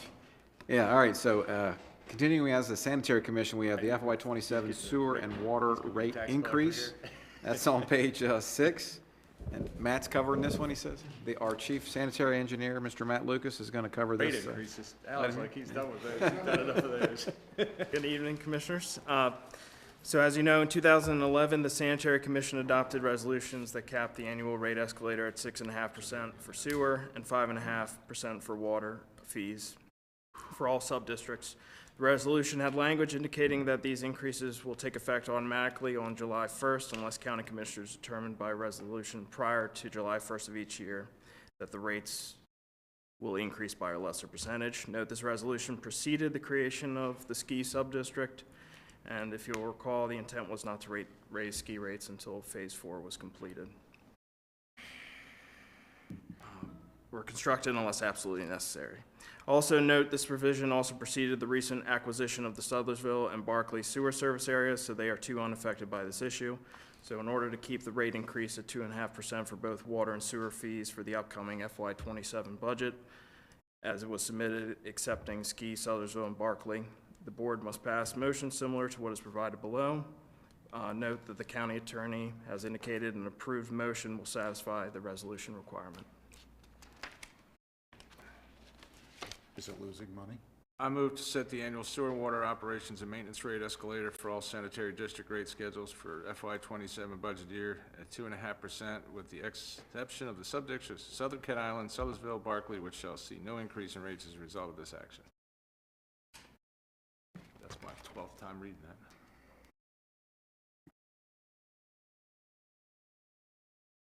I second the motion. Any other discussion? Are we losing money? Don't want to. Increasing O&Ms. And we're getting ready to reach a plateau of development. We're not there yet, but the whole discussion we just had about limited capacity, so. Yeah, new growth is generating some revenue, but it won't for many more years. Any other? All right, seeing none, all those in favor signify by saying aye. Aye. I'm going to Opposed? abstain because I'm the only one that's actually, the only commissioner that's actually on county city, or county sewer and water, so I'm going to recuse myself from the vote. 2 yes, 1 no, and 1 abstention. Patrick said no. Oh, you didn't, you were no? Okay. Got it. Okay. So I don't know what that means. With that being said, Well, that passes it was 2 to 1. We have a quorum and we had 2 against 1. And with that, we're good. Didn't pass. Thank you, Commissioner. Thank you. Yep, thank you, Commissioners. Okay, so we can proceed to our action items this evening. So this is under tab number 3. Tab 3, item 1, pages 1 through 3. This is the semi-annual property tax payment service fee. Annually, the county tax collector is authorized to bill a service fee for the lost interest and administrative costs associated with the semi-annual tax billing process. Again, this year, like last year, we didn't charge a fee, and we're recommending that we do not charge a service fee this year for folks to take advantage of the multi-payment option for their property taxes for the 2026-2027 tax year. I move to submit the Department of Assessments and Taxation an approval form for the establishment of the county and municipal service fees for semi-annual property tax payments, a service charge in the amount of 0%. Second. Have a motion and a second. Any other discussion? Seeing none, all those in favor signify by saying aye. Aye. Opposed? So moved. All right, thank you, Commissioners. Item 2 on pages 4 through 21 is a Conservation Reserve Enhancement Program CREP easement, agreement of sale, and project agreement for Madison Mitchell Gray Quillen. We have 107.5 acres of a 340-acre farm owned by Ms. Quillen, ready to be submitted to the Maryland Department of Natural Resources for review and final approval. And this includes the agreement of sale, project agreement to be signed by the county commissioners. No county funding is involved with this easement. I move to execute the Conservation Reserve Enhancement Program, CREP, easement agreement of sale and project agreement for the property owned by Madison Mitchell Gray Quillen. Second. Have a motion and a second. Any discussion? Seeing none, all those in favor signify by saying aye. Aye. Opposed? So moved. All right, thank you, Commissioners. Item 3 is from our Department of Emergency Services. It's on pages 22 through 24. This is Management and Consultants, Inc. billing agreement, and the Department of Emergency Services requesting authorization to enter a service agreement for emergency medical services billing. Essentially, they want to change vendors. County's current vendor is not doing such a fantastic job. You've been here the whole time and you sat through all that. Here comes Raymond. So they want to, revise that, go with a new vendor for the billing. I believe our FEC folks are making an adjustment as well in that sense, and we are going to see a reduction in the fees from 9% to 5.5%, resulting in a savings of over $173,000 a year. So Yeah, this is a no-brainer, right? You want to say anything about it? Please? He just said $172,000 savings. That's enough. says it You all. can't really follow that with anything, can you? It's like, We'll make a motion on that one. Well, we have been directed by the county administrator to find ways to cut costs, so we found a way to cut costs. And that's good. actually, Zach's crew initiated this. We started having issues 12 to 18 months ago with the current contractor we've had. We've given them the opportunity to fix their issues. The final straw, basically, which somebody's a member of, but they basically notified Queenstown that they don't have enough service provided, that they're just going to cut them off and not do their billing for us. not do their billing anymore. They just dropped them out of the blue. They just cut us. What's that? So you're just not doing enough business. Apparently. So the problem is the 9 volunteer fire companies, actually 8 volunteer fire companies that provide EMS service through the county system, and us did a package deal way back when we did the original billing contract, and we're all as one, basically. So when they got rid of one of us, they kind of got rid of all of us. Boy, that was a managerial decision. Oh. So at the end of the day, we found that Harford County, Zach's group actually found Harford County did a competitive bid process. We watched the process that they did, monitored the contractor they secured, and we've had a good couple months of evaluations, and they're extremely satisfied with who they picked. We interviewed them on our side. We liked them. We turned around and did a presentation at the FEC meeting recently, and all 8 companies, I believe, voted in favor of switching, and we're just the last holdout right now to switch over. Is basically That the one whole story. person who, that one account out of 9 is going to cost them all 9 accounts. Yes, pretty much. Well, wait till the owner of that company finds out someone made a bonehead move like that. well, like I said to Scott before the meeting, is what's more disturbing is that $176,000 was going in their pocket. Yeah. This is savings, which means they were pocketing that $176,000. For years. So, great job. You guys, I mean, even the ones that we just did with the other stuff on your side, I mean, a lot of good savings there. Almost $500,000 total in my, yeah. And this is a awesome. good company for sort of customer service. You know, the lady that came to us and presented, fantastic. So there's a lot of options that we don't currently have that we will have, and we're saving money. Well, and I read in the write-up Easy. too that the customer service, I guess when they switched companies or whatever, was horrible, right, or something like that. Yeah, they got purchased by a larger conglomerate, and since that's happened, we've seen a stark decrease in customer service. There's a lot of people calling the finance office and our office because they're not real happy with their end of the billing process, so this should result in a win for everyone. Good. So I will move to authorize Director of Department of Emergency Services to execute a contract for the EMS billing and collection services between the Commissioners of Queen Anne's County and EMS Management and Consultants Incorporated. Second. Got a motion and a second. Any other discussion? Seeing none, all those in favor signify by saying aye. Aye. Opposed? So moved. Commissioners, thank you. Thank you. Appreciate it. Oh, thank you guys. Thank you. Thank you all. Well done. Here, way to go. Just paid for a couple of those cardiac monitors, just got paid. Yeah. I like it. Yep. Just take it off your ledger. We're Best running a ever. tally on you, we got it. Commissioners, item number 4 on pages 25 through 29. This is a housing bond allocation transfer for 2026. And in order for the Maryland Department of Housing and Community Development to utilize the Queen Anne's County Housing Bond allocation, the participating local government must transfer its allocation to DHCD in writing. This has been an annual practice in which we've always participated. No county funds are involved. If you have any other questions, This is clerk's here. pretty much housekeeping every year we do. Pretty much every year, yeah. Yes, sir. I move to execute the transfer of allocation letter to the Maryland Department of Housing and Community Development. This transfer will allow the department to utilize local government housing bond allocations for housing programs. Second. Got a motion and a second. Any discussion? Does the motion have to be that since it's only Jim that signs it? Does it make a difference that the motion says execute a transfer of allocation letter? When we just say, Well, we're executing it as the body, it doesn't matter. who signs Okay. it, yeah. Yeah, I know all right. sometimes we do say Jim has signed it, but Yeah, I don't, okay. I think legally we're fine. with all it. right, All right, seeing no further discussion, all those in favor signify by saying aye. Aye. Opposed? So moved.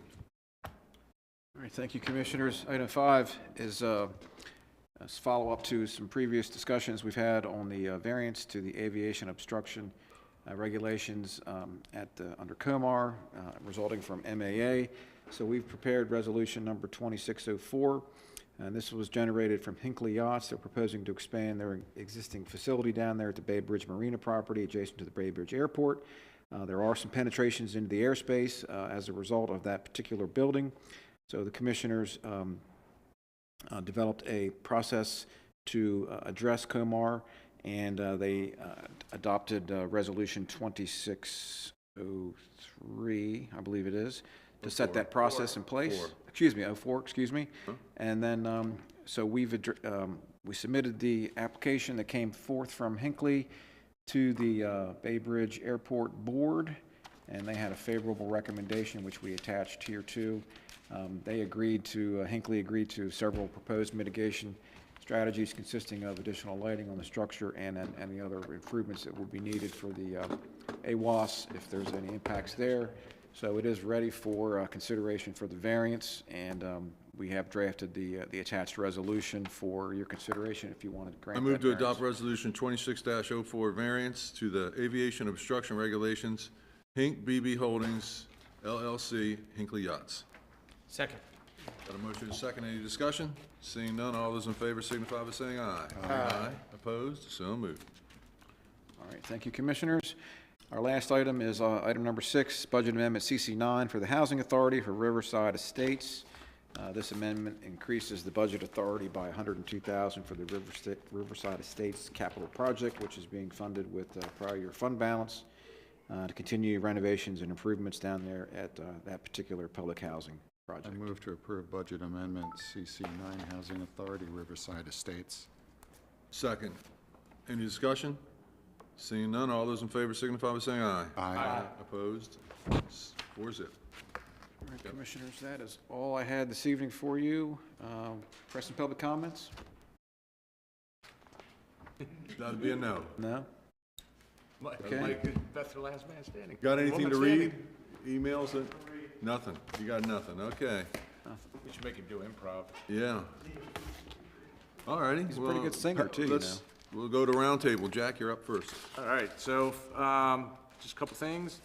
First, before I came here tonight, I had the pleasure of being the host at the Start One Up at Washington College, which was sponsored by Upper Shore Regional Council, and since I'm the chair this year, I ran the business resources panel. So they have 10 startups, or 10 companies that are in all entrepreneurial companies, single, dual-person owners, compete with pitching their ideas. It was a $4,000 first prize for the company that was picked by the judges. It was a panel of 3 judges. And I'm happy to report, of the 10, 5 were Queen Anne's County, 3 were Kent, and 2 were Cecil. The first place went to Humble Hearts from right here in Queen Anne's County, who is also, and I want to preface this, is also one of our graduates from the, Catalyst Q. The Catalyst Q Yep. was a graduate. Second place went to Garden Warriors, who was also a Catalyst Q graduate that we just heard from. Yep. And third place went to Brackish Books, which is a startup that they do, they have a mobile book mobile that's in a horse trailer that they've retrofitted out to be a mobile book. Yeah, it was pretty good. So That's pretty cool. congratulations to all of them. Proud that they're all Queen Anne's County winners, and our other two did a fantastic job. And the other two, one was the young lady who did that we all said we were going to get on board with the stress relief thing, where she does like the holistic stress relief and all that. She was one of the presenters, did a fantastic. She was actually had to go first, so it was she had to lead off, which is always tough. But and then I'm trying to remember what our fifth one was. But anyway, they all did a great job, and you could tell they were all Catalyst Q except for one, and just really polished in their presentation. So cool.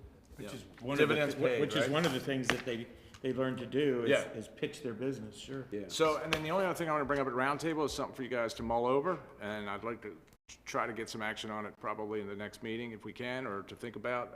I'd like to go back to, we did it years ago, I'd like to go back to the first Tuesday being a 9 a.m. meeting.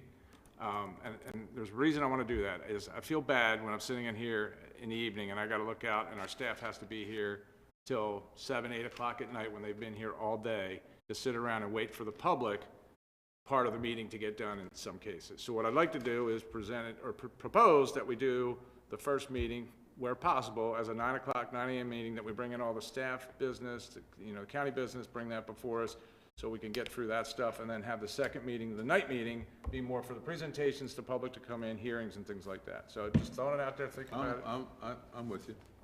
I have no problem with that. Okay. Well, we gotta. I understand. I'm just saying that, I think it's a great idea. Yeah, we used to do that one We day. did. It's been. They used to all be in the daytime every week, and then we went to 2 meetings a month, day, night. And everyone complained they had to go to work, and so if you make it on a non-legislative day or something, I think That's what I'm thinking, yeah. And if that, actually, part of that came from my travels around the state and watching the other counties, how they do it, and they typically do it that way for that biggest reason why you keep staff here till 7, 8 o'clock at night. It's kinda it's not right, so. Okay. Patrick? I concur with everything that, I was at the START show today, and I really enjoyed the AI presentation. How I think she was from Kent County, though, Patrick. yeah, it doesn't matter. It doesn't matter. I root actually for the home team. You got to root for the home team. Jack, I got to one up you. I actually am hiring Humble Hearts Oh, there you for go. the 23rd for 150 breakfasts, prayer breakfast. Anyhow, that was a great entrepreneur competition. It'd be nice if more people actually applied for that, but it was great. That's it. I know we're doing a lot with mental health, and more to come on that. Okay. Julie? Hazardous materials recycling event was this past weekend, and it was a huge success. The boat shrink wrap recycling event is still going on. Dumpsters at the Graceville transfer station and bags can be picked up for free at the library, both locations, West Marine in Chester, Ace Hardware in Stevensville, and Centerville Town Hall. Dumpsters will be on site till June. This week is National Public Safety Telecommunicator Week, and we honor and thank our 911 specialists. Stay tuned on DES social media as we honor these folks each day. We're gearing up for a lot of spring and summer events. Follow Queen Anne's County Parks and Rec on social media for all your upcoming events. Canine Garden Party, Churchill Yard Sale, summer concert events, and so on. There's a senior summit. This is a reminder, May 15th at the 4-H Park. And you will receive notifications coming out in the near future, as paving operations are underway. So stay tuned to those social media announcements. And that is thanks to Beth for sending this information to me to read at Roundtable. What you do is amazing. So thank you, Beth. Bada bing. All righty. I got nothing. I make a motion to adjourn? Second.